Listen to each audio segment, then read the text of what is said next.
You kind of have to be a bit of a chameleon when you're working event production on the back end in order to be a part of the client's team, right? You're like an extension of them. So yes, energetically, things can be a little crazy and there's a lot of moving parts and a lot of different personalities to deal with. Now we're going to plan everything the best we possibly can. However, we know things happen. We know that events are living, breathing entities all their own, that you can do the same event year after year after year, and it's going to be completely different every single year because you are showing up differently. Your audience is showing up differently. Your event hosts are showing up differently. The world is different. The world pre-pandemic and how events were run to now is completely different.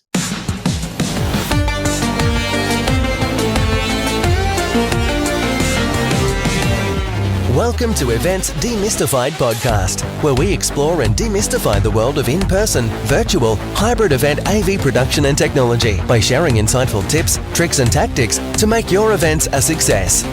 This podcast is brought to you by Trifan Events, a woman-owned boutique event production agency. And your host is Anca Trifan, a technical event planner and producer with almost 2 decades of hands-on technical experience in event production.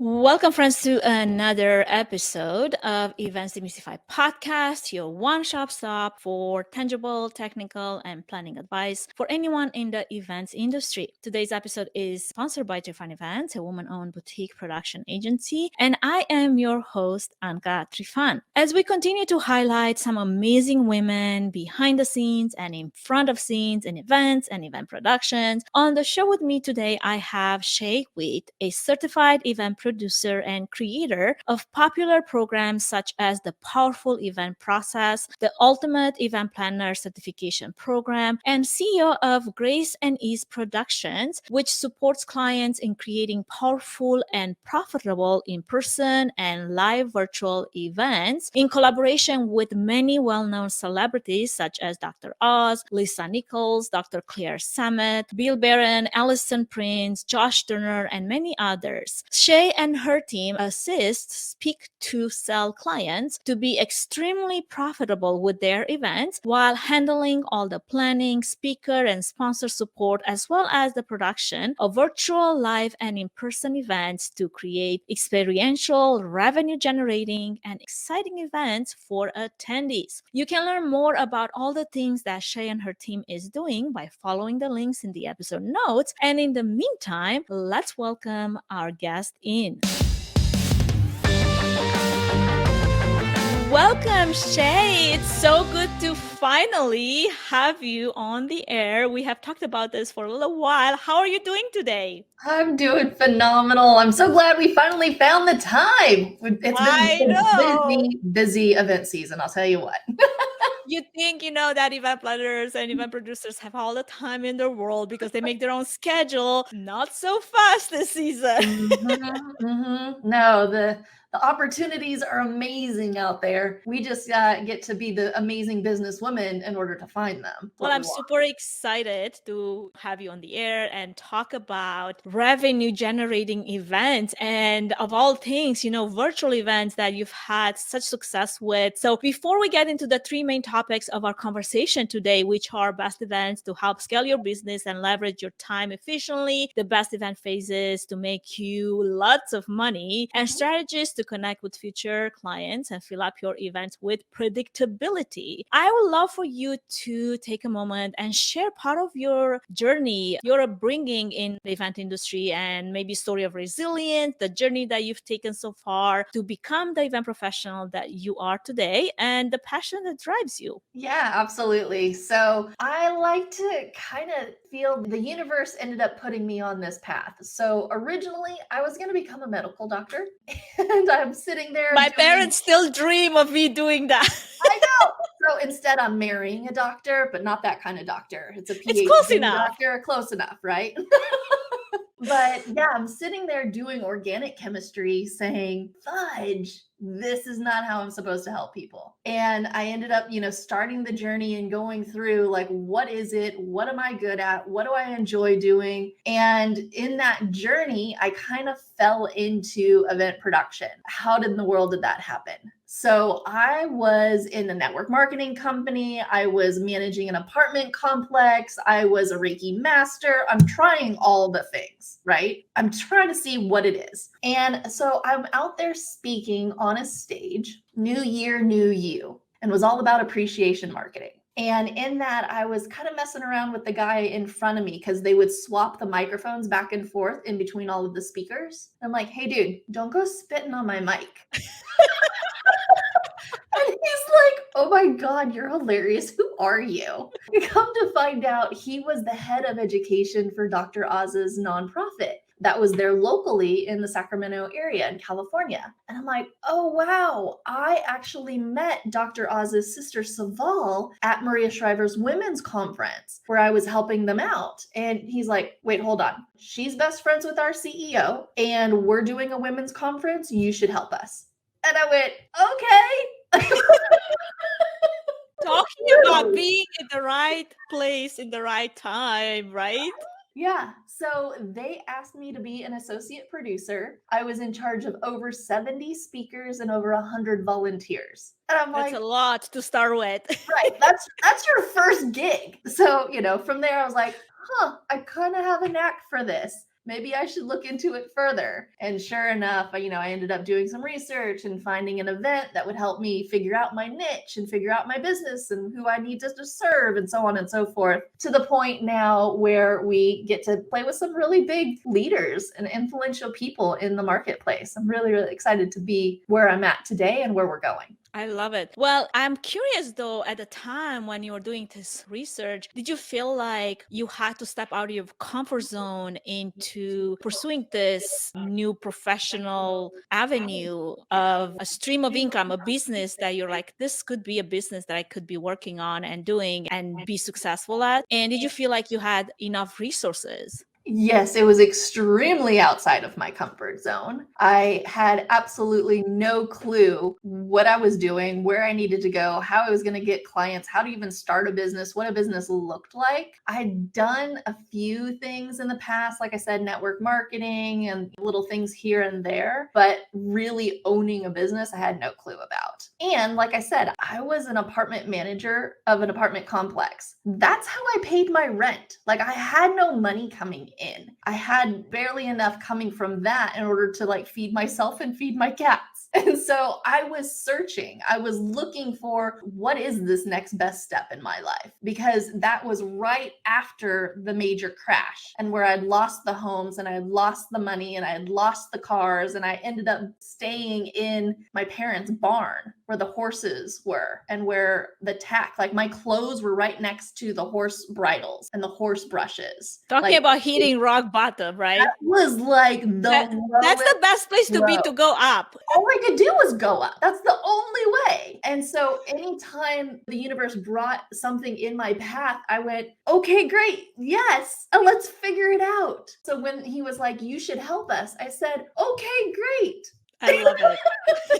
And I figured it out, right? And I would ask for help and I would draw upon all of the opportunities I had before me. I mentioned I had supported the Maria Shriver Women's Conference as a volunteer, where I was seeing how they were doing things behind the scenes and how they were engaging with their speakers and how they were engaging with their volunteers and how they would set up a handbook for them so they knew what they were doing in the meetings. And I just drew upon all of that knowledge because I love events. I've always attended events. I've always been going to personal development and business growth because it just always had some interest for me. And when this presented itself, this opportunity, I was like, you mean I could actually get paid to attend events and support them and getting crazy awesome results for the client and the attendees all at the same time? Okay, let's look into this a little bit more. And then I searched for the mentors and I searched for the support people invested in business coaches in order to get me to my next step. I love it. I feel like everyone that probably has started an event has at one point potentially started as a volunteer somewhere. I remember when I first got so fascinated by the world of productions and sound engineering and video productions, I was always the woman that would go behind the scenes and talk to all the people, behind the scenes. And sometimes I would even get asked, I'm like, do you always go and talk to the people behind the scenes? I'm like, if I must, yeah, like I want to meet them. That's fascinating to me. I want to know more about that world. I want to ask them questions. I want to know what they're doing and how they're doing things, and that's the best way to really get on a path towards your dream if that is what drives you and you're passionate about. So our conversation here, so how did you start then, or how did Grace and Ease Productions come to be from this journey? Yeah, absolutely. So as I mentioned, I had invested in some mentors and some business coaches, helping me figure out what is my niche, doing some market research. How can I support people? What does the business look like? And out of that market research, we ended up figuring out that, I had the event production background. I also had, I'm a Reiki master, which is an energetic healer. So how can we kind of combine those two things? Events can be a little crazy. I don't know if you've experienced that. Oh, never. There's a lot of stuff happening with events. And so, we have to touch on one event that we actually worked on together. Not the two of us, but I worked with your team, where I definitely thought that was going to take me into a different level of different. I wouldn't say crazy, but different.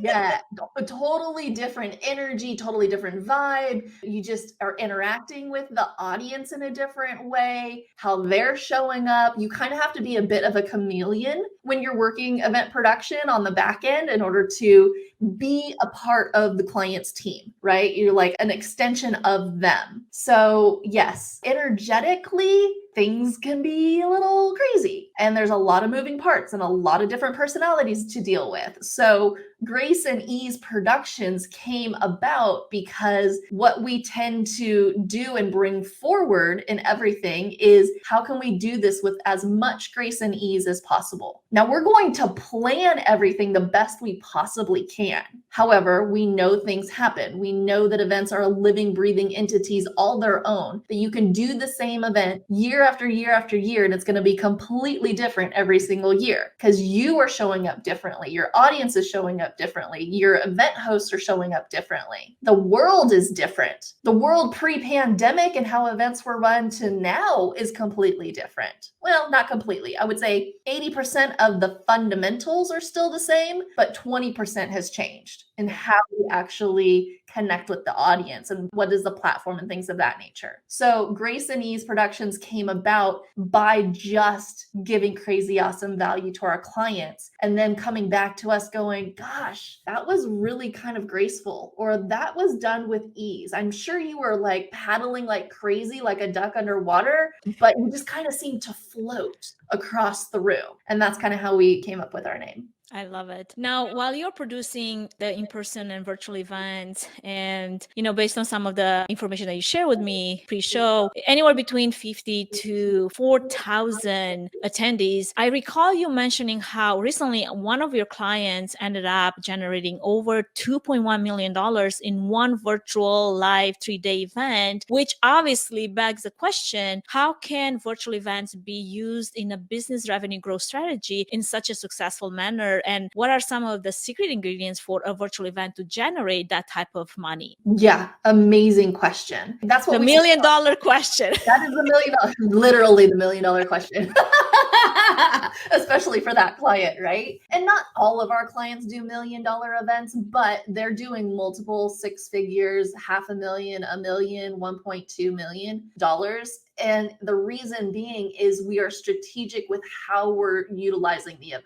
So there are a number of different event types that you can be utilizing in your business. And depending on where you're at in your business, you're going to be utilizing those different types of events in a certain manner. But if you were to even take a look at it from more of a 30,000 foot view, How do events fit into your business plan is what we start with. We always start with the end in mind, whether it is looking at the event itself, whether we're looking at the business that you have, what is the end result? So for everybody in business, you have to have clients. A lot of our clients are speakers, coaches, experts, and they are looking to bring people into their masterminds, into their year-long coaching program, something along those lines. So the end result is to bring them into their program. Now, how in the world are we going to be doing that? We utilize a number of different types of events to bring them into your space, one of them being a 3-day sales and enrollment event. So with any kind of client and customer journey, they are interacting with you. You end up seeing if it's a good fit for both them to work with you and you to work with them. You make the offer to continue working with you. You now have a client once they say yes, and then you fulfill upon that promise. So in that scenario of that client journey, we are utilizing a 3-day sales and enrollment event in place of the strategy session,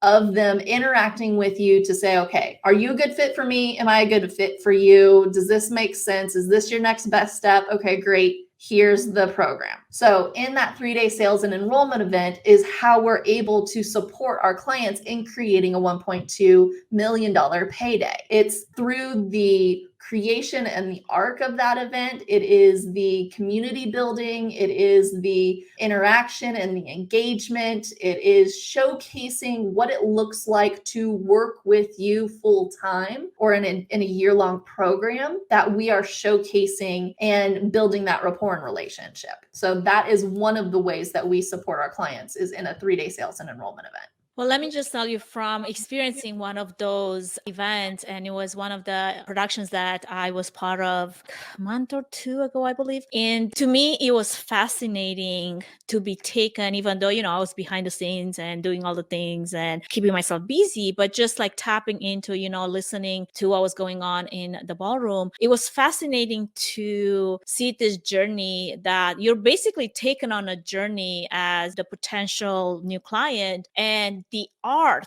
through which that happens and realizes it was beautiful. It was different. It was like, I was looking at the two women, the speakers that were on stage, and I was like, man, I wish I was that persuasive at their age when I was their age, because I would have been so far along by now, because they had so much art and talent in the way they were taking their potential future customers and clients on this journey. Mm-hmm. And it wasn't forced. It came natural and it was beautiful. And I was like, my gosh, like that's an art. Yeah. Like I wish we could paint this journey somehow, because it's an art, and it was something else from all the other events that I've been part of and I've worked and I produced myself. It was different. And it was just like one of those things where like, wow, I'll remember this for a while because it was so out of the box different. Mm-hmm. Yeah. So it is, like you said, it's an art. It's a science to it, right? I like to think of it kind of like a movie, right? Especially when we're doing the storytelling of like it's the whole story. arc of the storytelling. Exactly. That's exactly what it is. We are taking the clients or the potential clients on a journey. We know anytime you're hosting an event, there should always be an event promise. Whether or not the client or potential client does business with you, by the end of the event, they are leaving with X, Y, and Z, right? We know that that is the promise. So we are making sure that we are absolutely delivering upon that. Along the way, our clients know where their potential clients are and where they want to go.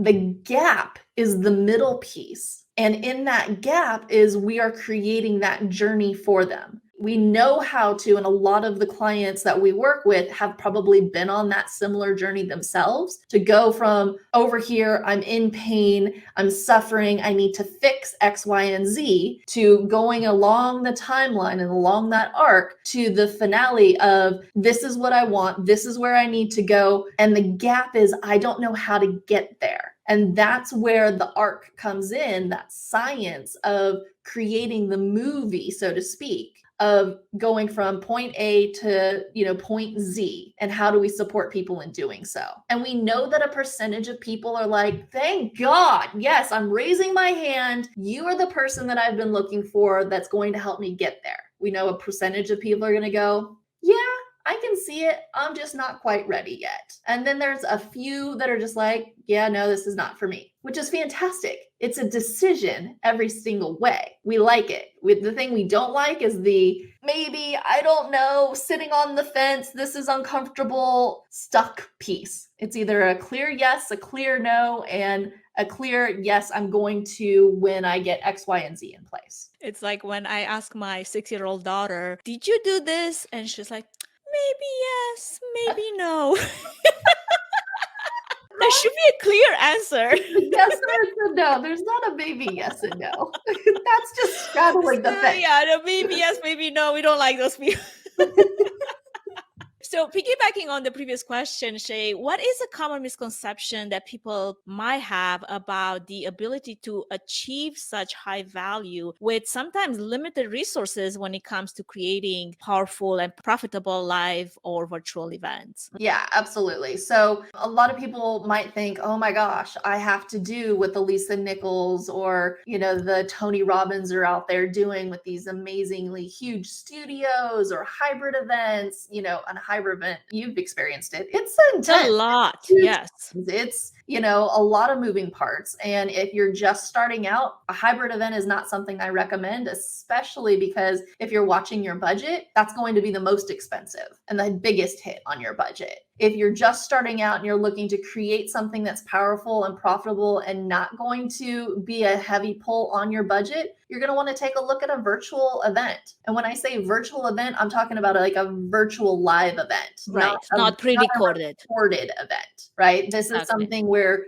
your audience is with you. You can see them. You can engage with them. You are able to not have it be a monologue. It is a dialogue. It's a back and forth communication, especially in the virtual space. You really have to break that fourth wall, that barrier that is in between you and your audience. There's a lot of things that can take them out of the virtual event and take them away from what it is that you're doing and you're sharing. So in your event, you need to be engaging. You need to be drawing on all of the senses. So I was just actually talking about this in a masterclass that I was doing. What are ways that you can engage all of the senses? I've had clients send a swag box that has essential oil in it. And what they do during the event is say, okay, go ahead and grab your essential oil, put a couple of drops on your hand, rub your hands together, and inhale the scent. And you're engaging all of the senses as much as you possibly can. You're getting movement in there. You're getting them to type. You're getting them to chat with you. You're bringing them up for engaging conversations. You're putting them in breakout sessions, all the different ways to keep them with you because the process, how to get them out of their pain. The only thing is on a virtual live event is keeping them with you, especially if you're doing a 3-day sales and enrollment event. That's a lot of hours to be in front of your computer. And you and I sit in front of our computers a lot, right? Yeah. And that's why we probably, I have a standing desk. I know you do a lot of movement. I know you're into your health and doing different things because you are behind your desk for a long period of time. You need that stimulation, like you said, like I love the idea of like just stimulating all the senses just to be focused because it's not easy to stay focused for many hours in no end. And I've seen how engaged, this audience was. And actually when we were working together on this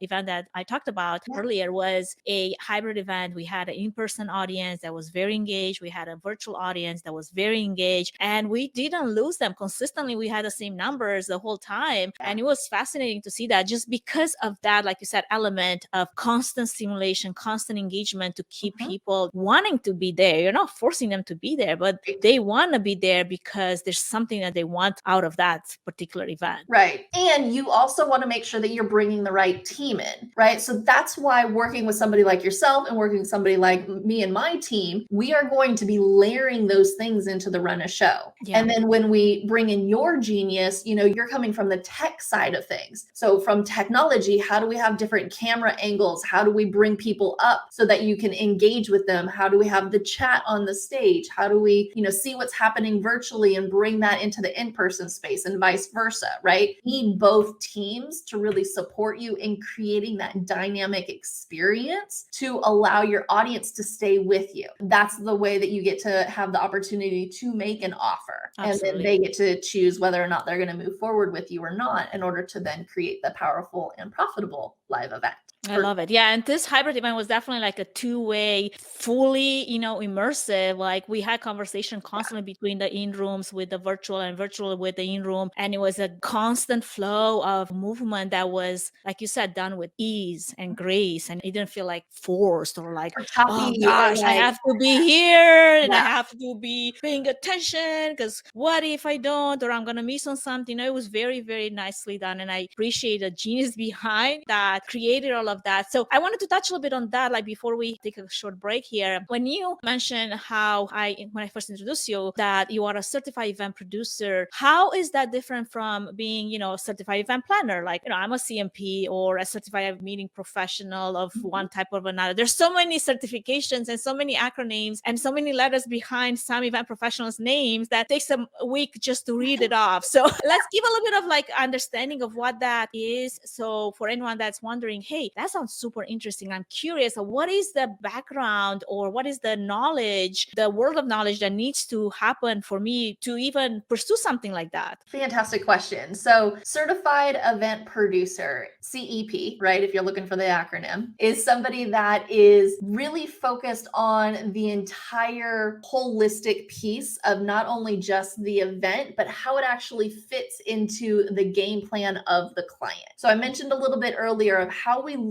at the entire business. How are we supporting the client in achieving their goals for the year? They're going to be doing a number of events throughout the year. It's not just necessarily a one and done, thank you, ma'am, and off we go. We are looking at the entire business plan and seeing how we can support our clients in being in their own step A and getting them to their own step Z. And in that, we're going to go, okay, so is the end result for you to, let's just say, bring on 20 new clients for the year? That's the goal. How in the world are we going to be doing that? Or 20 clients for a quarter, whatever it is for that number being. So how are we going to support our client in doing so? We're looking at everything. We're going, okay, in order to do that, you need to have a program. How are we selling into the program? How are you currently selling into the program? How are you currently bringing in the leads? Do you know there's actually events that are specific to just lead generation? I can't wait to find out about it because we're going to talk about it. I know we're going to talk about that. But,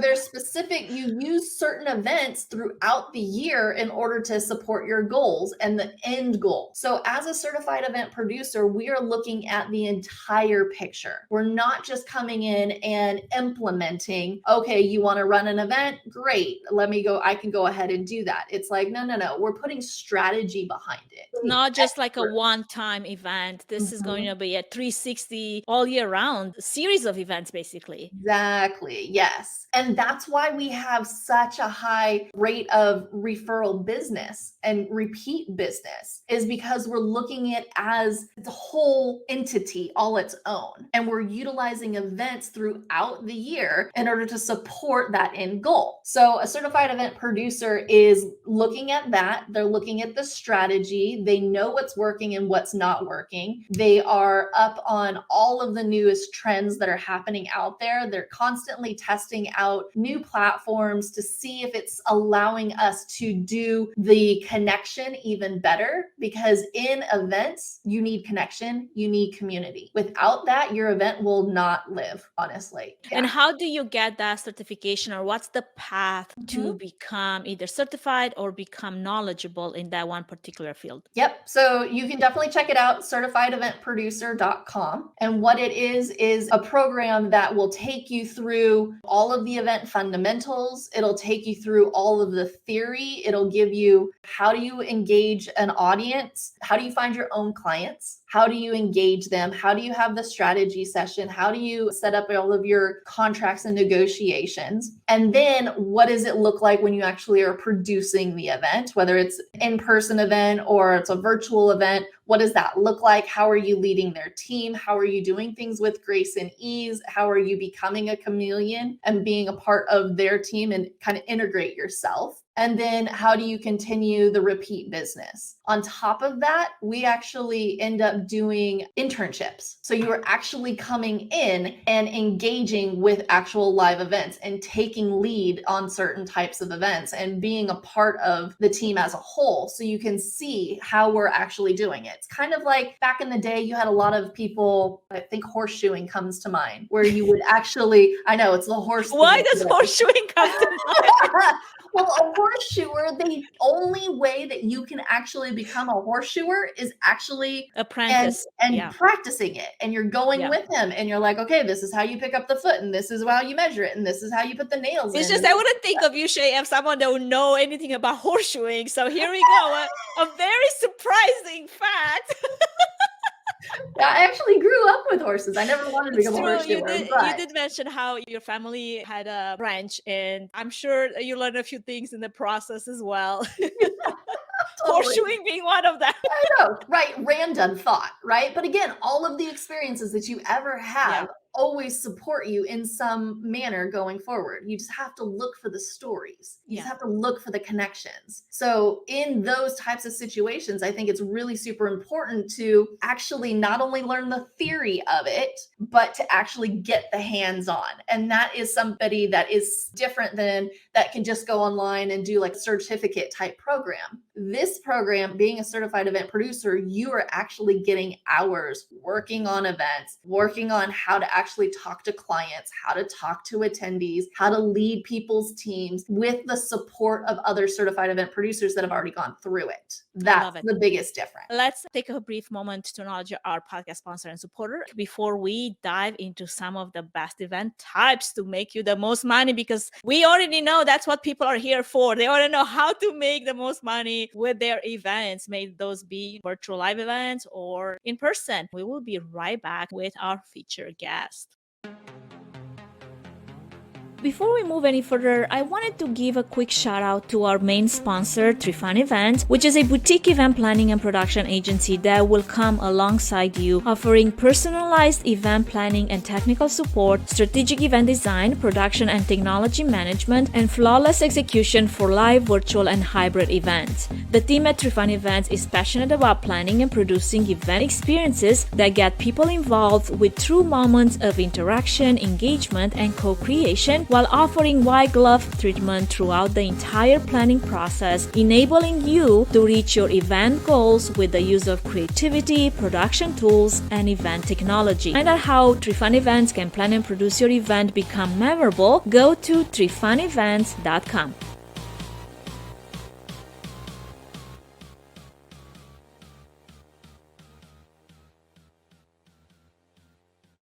And we are back. We are fascinating featured guest, Shay Wheat, a certified event producer of Race and East Productions. Well, Shay, it is time to ask the other $1 million question.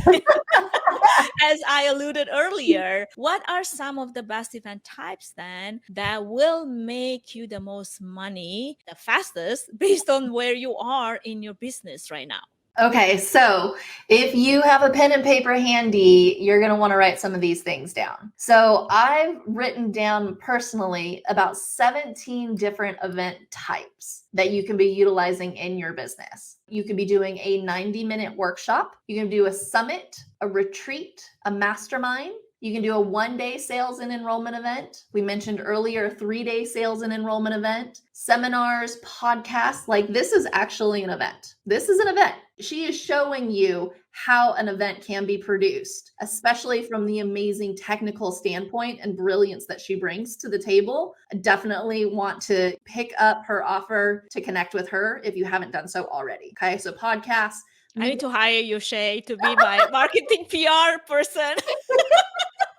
It's true though. Like there's a reason we've worked with you because you're brilliant at what it is that you do, right? And I only work with amazing people that are going to give my clients crazy, awesome results. So side note. And by the way, we will have a free gift for you. Shay has a free gift for you, which basically has a lot of this information in a printable format, I believe, that they can download. And it has a lot of the things that we talked about. So I can't wait to hear more about those event types because I'm taking notes myself right now. Yes. Well, and a lot of people don't realize that Facebook Lives, Instagram Lives, Clubhouse Rooms, those are also events. And you've got the bigger ones. You've got the conferences and challenges and hackathons and trade shows and conventions, right? However, you're going to utilize these 17 different event types in certain opportunities during your business. So earlier I was telling you about how we look at the entire business as what is the arc of the entire business in order to reach the goals in the end. You're going to be strategic in how you're using these 17 different types of events. For instance, if you're starting out and you're in phase 2 of events leverage, you're in the visibility phase. In the visibility phase, your primary goal is to do just that, is to gain visibility. So you're going to be using the free platforms, the Facebook Lives, the Clubhouse Rooms, the Instagrams. You're going to be a guest on other people's stages. And when I say other people's stages, that means other people's webinars, other people's podcasts, other people's summits. And you're going to want to look at sponsoring events. And when you sponsor an event, you want to make sure that they have your ideal audience in the audience. It doesn't make sense to go and speak to a bunch of people or a podcast or what have you if it doesn't have your ideal audience, if you can't serve them. So be careful when you're doing your sponsoring events. But notice in visibility in phase 2, you're doing the free platforms, you're gaining visibility. You're going out and doing those multiple times. You will never stop doing those in your business. You constantly need to have visibility in your business. Okay? And as you mentioned, this is the must do, but it's a free step. Yeah. I mean, it takes time, but it doesn't cost you anything aside from time. Right. But you do still need to be taking a look at the event fundamentals. So with every single event you're doing, you need to look at, number 1, the audience and your ticket sales. Number 2 is your run a show. What is the agenda? What are you going to be talking about? What are the points that people are going to walk away with? What is that event promise that they walk away with at the end of the Facebook Live, at the end of the Clubhouse, right? Number 3 is your offer strategy. So what is the offer? Is the offer to join you and pick up a ticket to your summit? Is the offer to direct message you in order to get your free downloadable? Like, what is the offer? And if I can tell you one thing that I see being one of the biggest mistakes for people is they don't have an offer strategy. They don't have a way for people to take the next best step. I was doing a masterclass the other day. I've been doing a lot of masterclasses lately just because people are like, can you teach on this? I'm like, and that's yeah, amazing. okay. That's awesome. Yeah.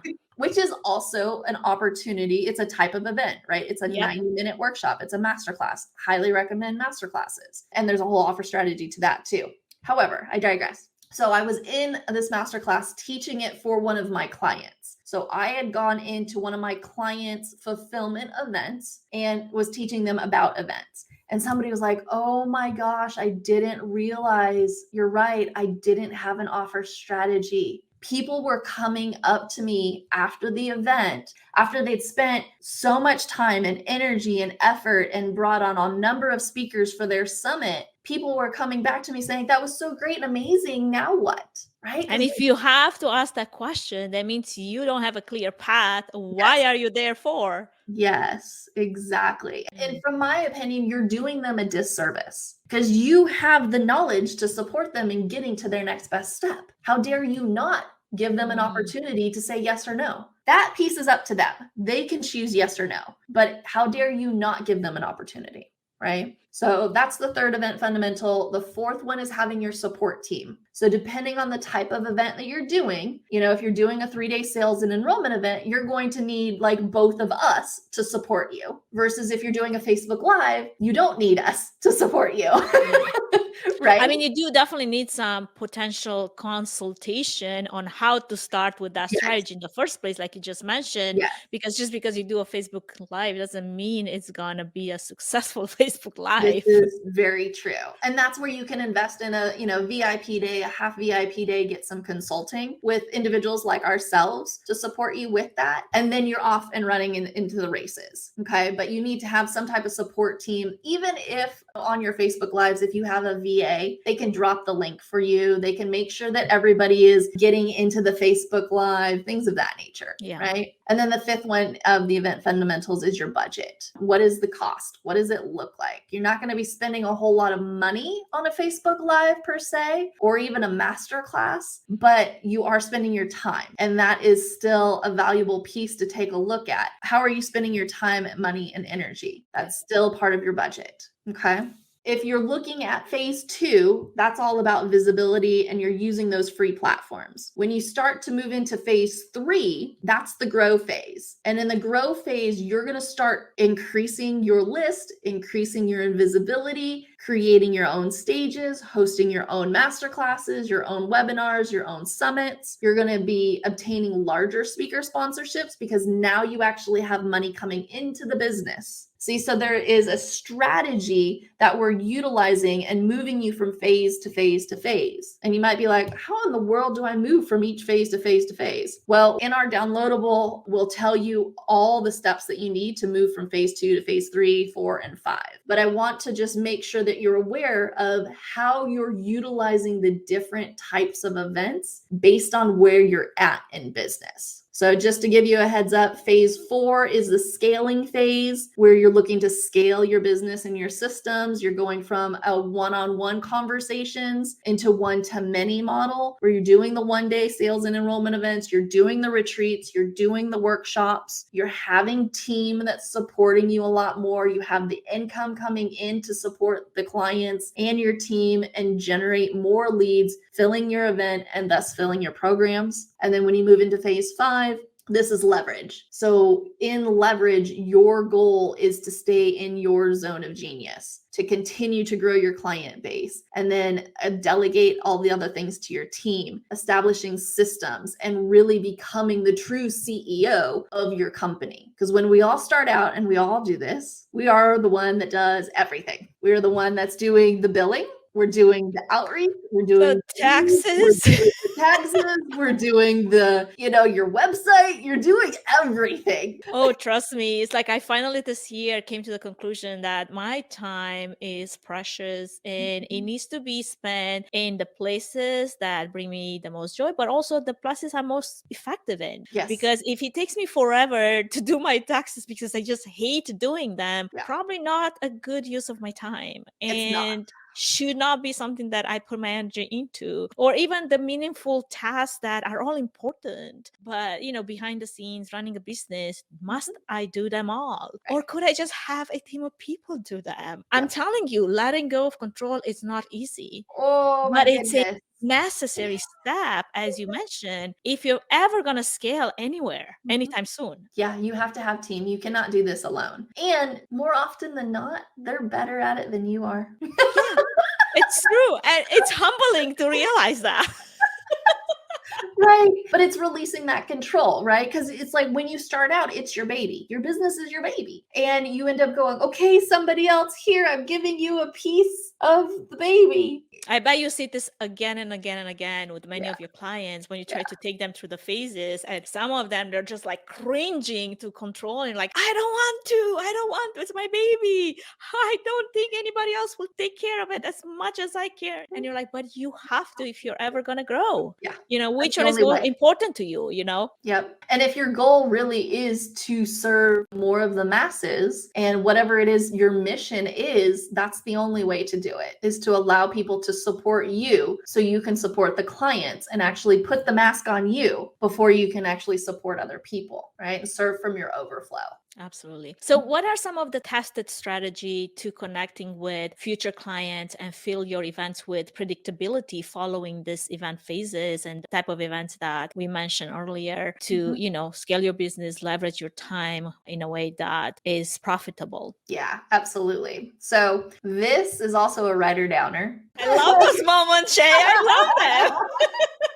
Anytime you are hosting an event, especially in the grow phase and above, is you are going to be creating what we call a ticket map. This is all the ways that you plan on filling your event. This is the number one question I get from all of my clients is how in the world am I planning on filling the room? The ticket map is your roadmap for filling your room. And what this is it's literally a spreadsheet. And in the spreadsheet, we've got the first column there is the opportunity and all the ticket sources. So are you reaching out to your email list? Are you doing a webinar? Are you doing a sponsorship? Are you doing speaking engagements? Are you doing joint venture partner calls? Are you doing Facebook Lives? Like, what are all the ways that you're going to be engaging with your audience and making the offer to pick up a ticket to your event? Then the next columns are going to be like, when are those things actually happening? Because we plan it all. So if we're planning an event 3 months out, we're going to be doing a ticket map of what is happening between now and the event itself that we are going to be engaging the audience. Then you're going to be having a column that has the anticipated number of prospects in the room or on the mailing list if it's your email mailing list. So people that are actually eyeballs that are actually going to be there and see your offer to pick up your ticket to your event. Then you've got your conversion rate, because not everybody who sees it is going to say yes. We know that. And then that's going to give you your projected ticket sales. So when you add up all the columns, that's going to give you your number. And then when we actually have that number of the projected amount, we also want to, kind of go over our goal, because what happens at events? Not everybody shows up, right? And so we want to, let's just say our goal is to have 50 people in the room. That means we're selling 60 or 70 tickets. Yeah, To I have think at 50 one people point, show up. wasn't like for virtual events, it was a 40% that would not show up if you were, you're like basically expect your room to fill with eyes on screen at a 60% rate if you went 100% and marketed your event. Is that still accurate right now? Do you feel like that increased or decreased post-COVID? So it depends on a number of different factors. If you are doing a free ticket to your event, then expect about a 60% show up rate, maybe a little bit less. But even with that, we can increase the show up rate. So how are you engaging the audience before they actually show up to the event? Are you doing email reminders? Are you doing like a robocall that's like, hey, this is Shay. I'm super excited that you're going to be joining our masterclass coming up on Tuesday. Just want to confirm that you've got all the details, so on and so forth. Are you engaging them with maybe a request of going, hey, I'm excited you're coming to the masterclass. I want to know your questions. Reply to this email. I want to make sure that I answer and have prepared all of the questions that you guys have before I actually come into the event so I can tailor it to those who are showing up. Another opportunity is we know that people don't show up. We know that people are busy. And so in the series of the landing page where they do the opt-in to say, yes, I'm coming to the event, I'm interested, send me the details, to the next page is like, congratulations, I'm super excited you're coming. I know life is crazy. I know life can get busy. If you're really interested and, maybe you can't come the whole time, go ahead and sign up for a call with me right now, right? So we're collecting people to still connect with one-on-one, which is the objective of that event,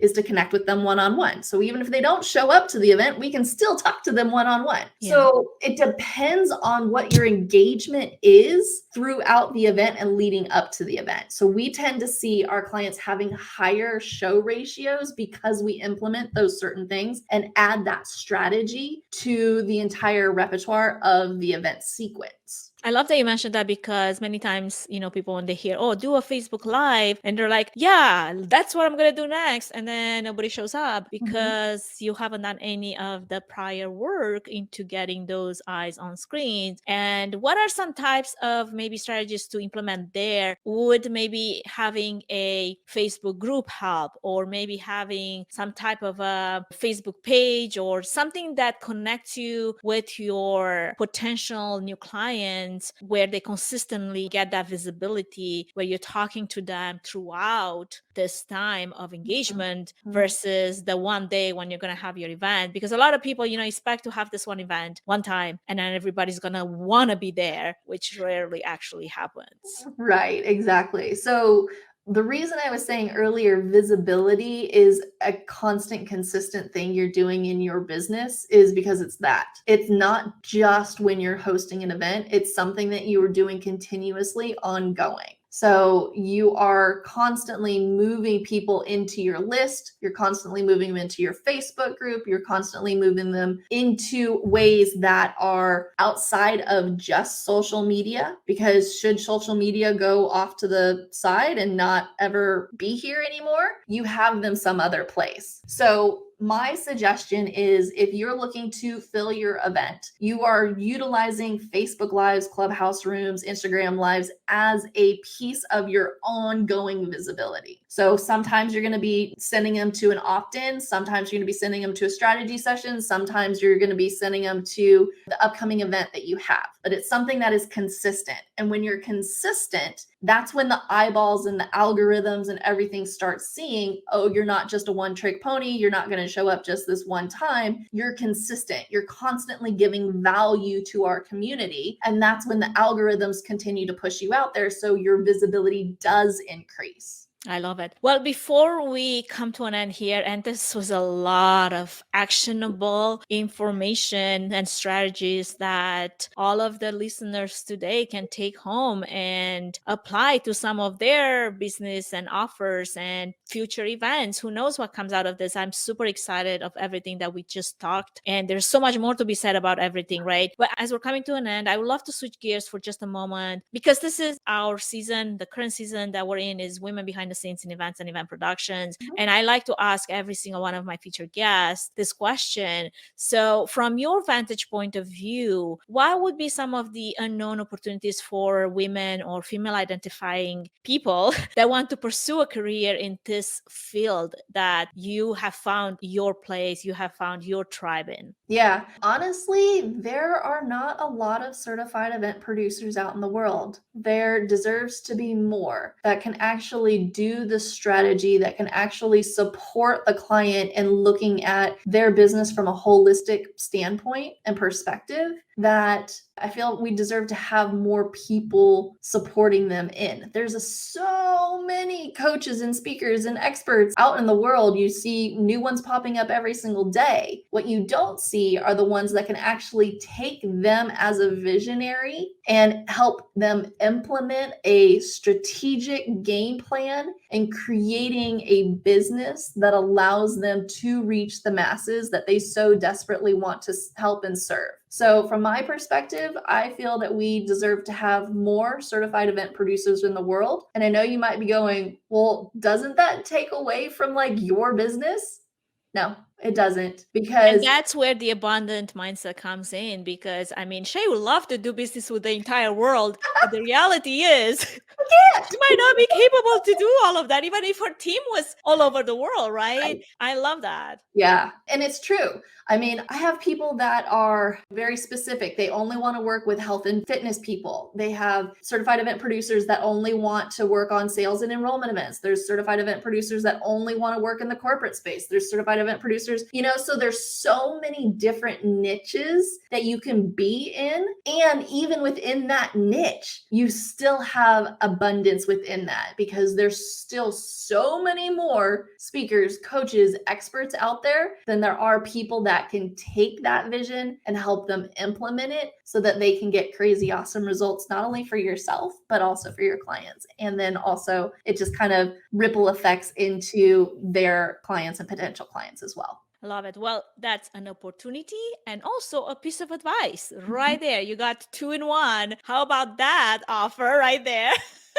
Well, Shay, this was an amazing conversation. Thank you so much for sharing everything that you have. And I know there's so much more to add to that. In closing, I just want to have you share places that our audience can connect with you if they would like to learn more and get into some of those masterclasses that you are producing.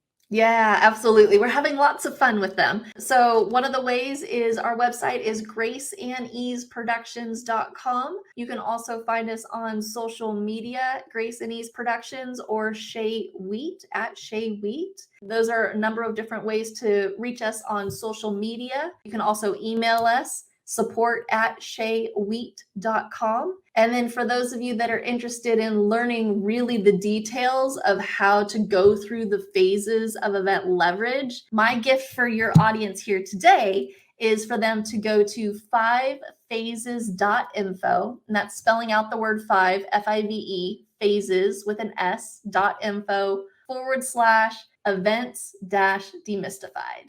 And we will have that into the episode notes as well. I was going to put it on the screen here, but Shay was too fast saying it. But that's going to be an amazing downloadable resource for you if you're interested to scale your business, leverage your time guide. It's a guide that will help you learn which type of event you should be focusing on right now in your business phase that you're in. Well, this is it for today's episode. Shay, thank you so much for all the amazing knowledge that you have shared with our guests today. I hope that everyone listening enjoyed it as much as I did. Also got to know you a little bit better. And I hope that you stay tuned. Do subscribe for our episodes coming up every Friday. And until then, Shay, have a wonderful holiday season. And I look forward to connecting with you in all the other places that we happen to interact, LinkedIn, social media, and the website that you just mentioned. Thank you so much. Have an amazing rest of your day, everybody. Thank you. Thank you for listening to the Events Demystified podcast. If you enjoyed this podcast, please take a moment to review it, rate it, and share it with other event professionals that could benefit from it. Connect with us on social at Events Demystified Podcast. We would love to hear from you and what you're up to. If you'd like to learn more about Trifan Event Services and find out if we're a good fit in supporting your event, can we help your event be successful with a 20-minute free consultation? Link in the episode's notes. Thanks for tuning in.